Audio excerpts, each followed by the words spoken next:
Okay, so the Wednesday Wars, January part 1. You have 5 questions today. What was the action shot? What does it mean to be a friend? What topped it all off? What did he never know about grade 7? Why is it a ridiculous idea? On New Year's Day, the Hometown Chronicle devoted itself proudly to celebrating the many accomplishments of those, young and old, who had made outstanding contributions to the life and culture of our town in the past year. It wasn't a very big issue. Most of the stories were about librarians and the Kiwanis Club officers and the veterans of foreign wars and Mr. Guarashi for something, and even about my father for the enormous success of Hood and Associates and how he had been voted the Chamber of Commerce businessman of 1967.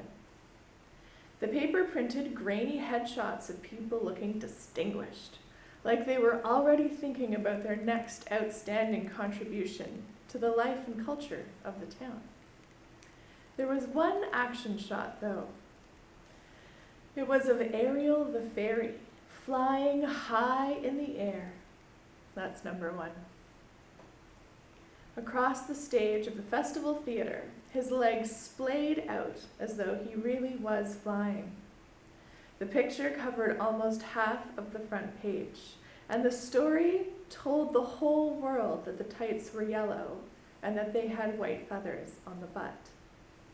"No one's going to see it," said my mother. "It's New Year's Day. Who looks at the newspaper on New Year's Day?" It turned out that Doug Switek's brother did. Probably he looked at the picture on the front page. He saw who it was and what he was doing. And there was a flash of inspiration and ambition, which was, according to Shakespeare, what Macbeth was feeling a day or so before he murdered Duncan. Maybe for a second, Doug Switek's brother thought that since I had told him about Pied Ninny, he shouldn't do anything about what his inspiration and ambition were telling him to do. But probably only for a second. In the end, he was Doug Switek's brother, and he couldn't help himself.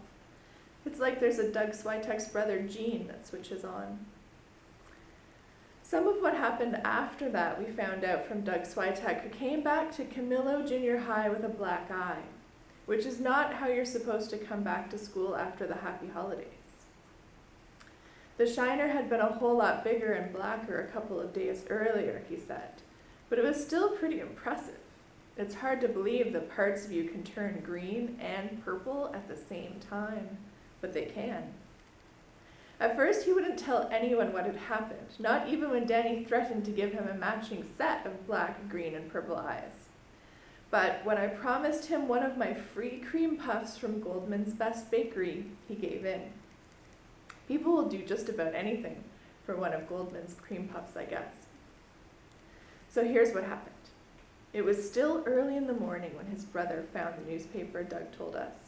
Since it was the day after people had stayed up to watch the New Year's ball drop in Times Square, his brother figured everyone was sleeping late. He put his coat on, went out into the neighborhood, and stole the front page of the Hometown Chronicle from every stoop he could find. And there were plenty.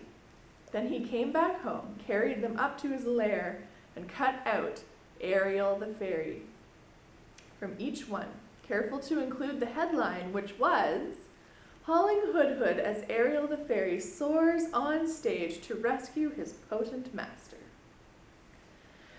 This isn't at all what was happening in the play. Well, that was the least thing to fuss about. After he finished cutting out the pictures, he took them all to the basement and found the bright yellow oil paint left over from a go-kart he had made to run kids down with. Then he went to get Doug, probably because he didn't know how to paint inside the lines. Doug wouldn't tell us what he said when he saw the pictures and the can of yellow paint. All I know is that he wouldn't help, and so he took a black eye. His brother probably promised a whole lot worse if he said anything about the pictures or the black eye. Then he found a brush and got to work himself.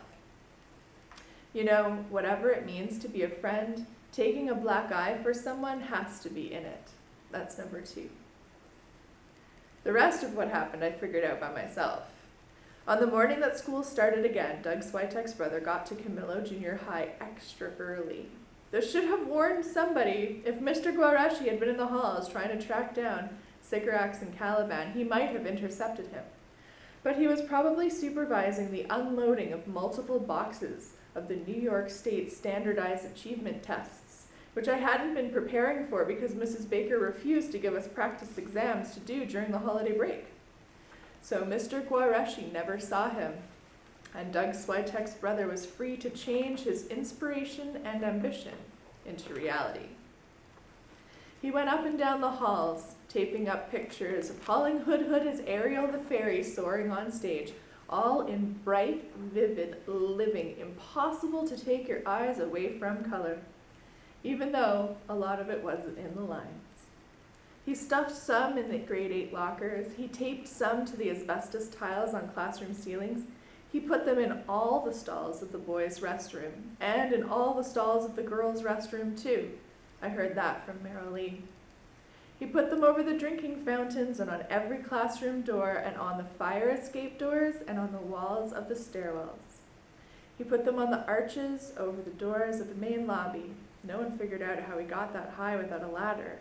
And even on the backboards of the basketball hoops in the gym.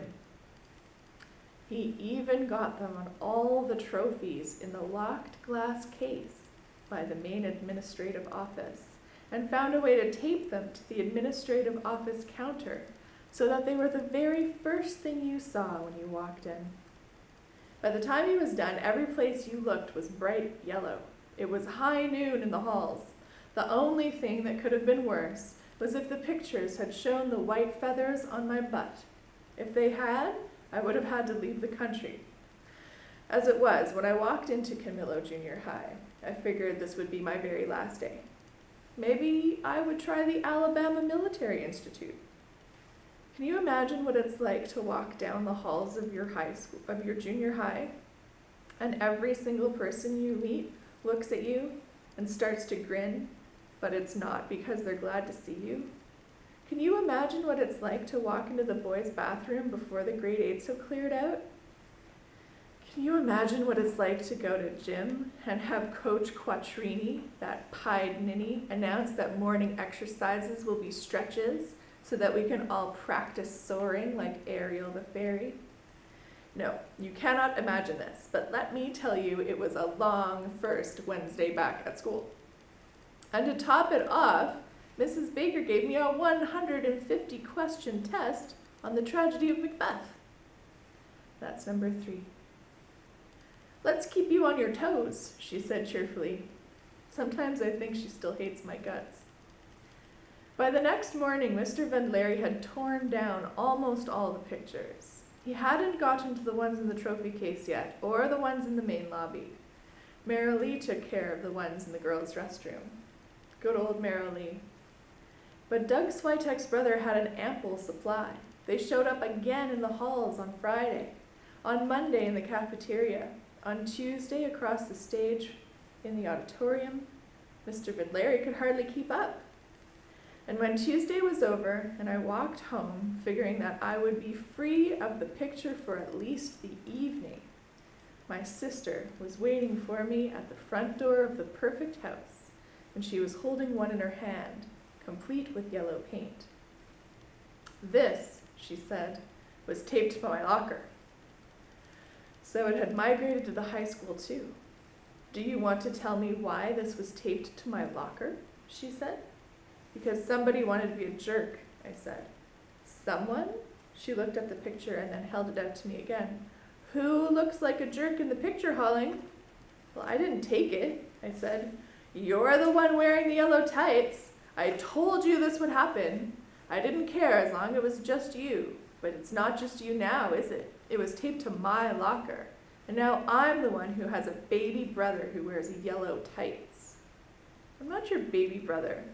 No, you're right. You're my brother who's all grown up and wearing yellow tights. She shoved the picture into my chest. Fix this, or you die, she said. I never thought that being in grade 7 would mean so many death threats. And that is number 4. So we'll continue this in the next video.